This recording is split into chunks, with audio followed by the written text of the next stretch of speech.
to our smallholding adventure, guys. If you're new here, my name is Tracy and today is in response to an invitation from Liz Zorab, an open invitation to anybody that would like to do a collab with her all around. If you could only grow 10 vegetables, what would they be? Now, I've given this a lot of thought and I didn't realise how difficult it would be, and I haven't gone down into the detail of is it a fruit, is it a vegetable, all those kind of things. It's all in good fun and I just thought I'd join in for the ride. So in no particular order, this is what I've come up with today. Now if you ask me tomorrow, it might be a different set of vegetables, but I'm happy with these for today. First up, potatoes, specifically King Edwards, my absolute favourite crop to grow. So if I could only grow one variety of potatoes, it would be the trusty old King Edward. Now there's a bit of a theme to some of my vegetables. It's things that you can rely on during the winter months and that's going to fill you up and that are staples to keep you going, really. So trusty old traditional types of vegetables is where I'm coming from. The second one is leeks, or it was a toss-up between leeks and onions, but to go with the potatoes, I picked leeks as well, specifically the musselburgh variety. Another trusty old traditional variety, which I really like and have always grown very well for me. And I thought, paired up with the potatoes, who doesn't love a good leek and potato soup? Now, onions would be on my list, but generally the leeks can take the place of the onions where they might need to, so I ended up crossing the onions off. Now, the third one, a winter squash. I absolutely love growing all kinds of winter squash. I grow far too many. My husband goes mad with me and says, where are we supposed to keep all of these? I absolutely love them. Now, specifically, there's two varieties that I really like, and that's the Crown Prince and the Musc de Provence, or Province. Why do I pick varieties that I can't say? Now, if I had to just pick one of those, it would be the Musc de Provence, because that was absolutely a beautiful variety when we've grown it a couple of times. I managed to save some seed from it as well, so that will hopefully get established for our small holding and get used to our conditions and just grow bigger and stronger and more tasty each year. Now again, these store very well, so another winter staple that I will grow if that's one of the only things that I could grow. Fourth on my list is beetroot. If you'd have asked me this 3 years ago, beetroot wouldn't have come anywhere, probably not even in the top 10, but it's another staple veg that you can do so much with. I love eating it fresh, I love preserving it, I love doing all the things you can, and it is so good for you. It is so jam-packed with all the vitamins and minerals and everything that you could need that it's one of these, well, classed as a superfood now, but absolutely so tasty, roasted, oh my goodness, so nice, you can't beat it. But also there's a million other things that we can do with it as well. And if I could only pick one variety, it would be the Chogia, just because it looks so pretty when you cut into it. Every time I do, I go, oh my goodness, it's the candy striped one, so it's like white and pink and a little bit bled into each other. It grows very well, fantastic for me here in the northeast of England, so that is number 4 on my list. Number 5 was cabbage, and I've crossed it out and replaced it with garlic when I realised that I didn't have garlic on there. Now specifically I'd grow a hardneck variety so that it could be a double use, and then you get the scapes off the hardneck varieties as well. So if you don't know what those are, when your garlic is growing, it sends off the hardneck variety, so the other is a soft neck. It sends off a shoot which would then become the flower on the end.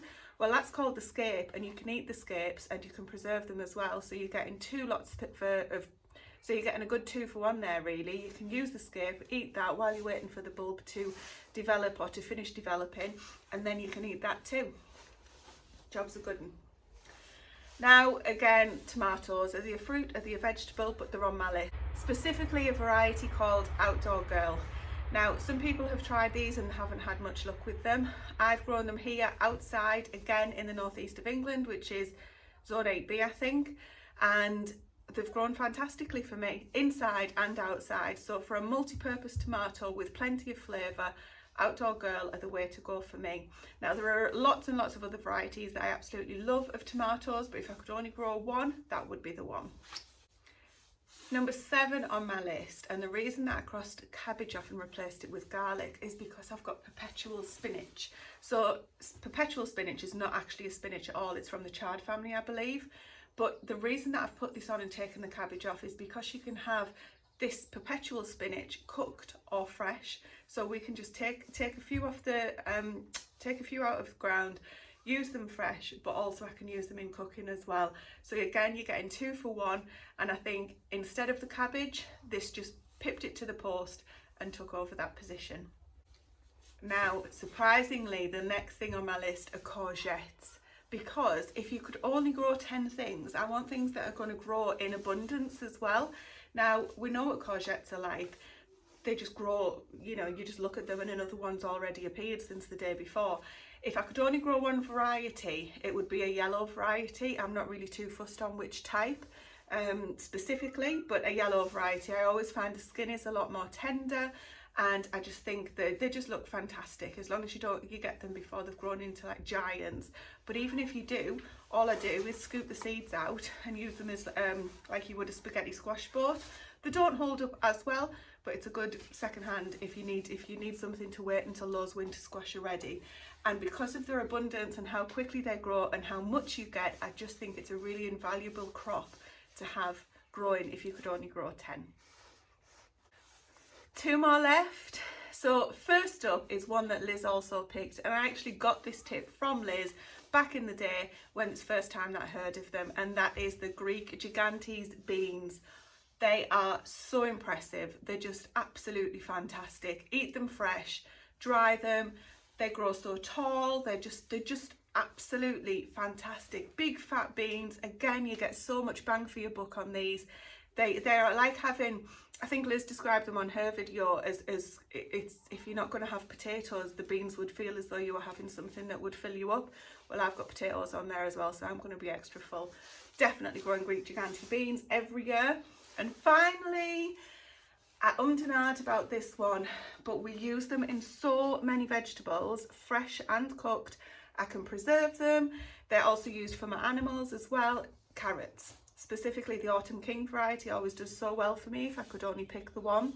Now, carrots, again, my husband was saying, what do you want to put carrots on for? Put something like a cauliflower on.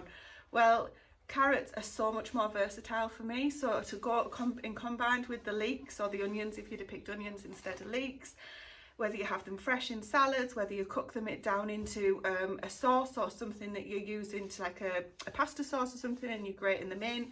I can hide them in foods the kids don't know. I make a soup every single week, carrot and lentil soup every single week, and failing that, they're also fodder for my animals as well, because they absolutely love them, especially the horses. The sheep really like them too, actually.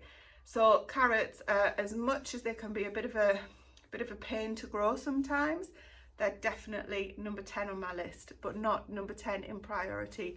All of these things are there for a reason, and as I think through, there'll be more things that I could probably quite easily add, but if they were the only 10 that I could grow, I think that's what I'd stick with. Anyway guys, thanks for watching. I hope you've enjoyed it. Now if you like this kind of content and anything to do with smallholding related stuff, why don't you check out our channel, give us a subscribe. We've got lots of interesting stuff coming up, but for now I look forward to speaking to people in the comments who are like-minded about this kind of stuff. Take care, and I'll speak to you later. Bye for now.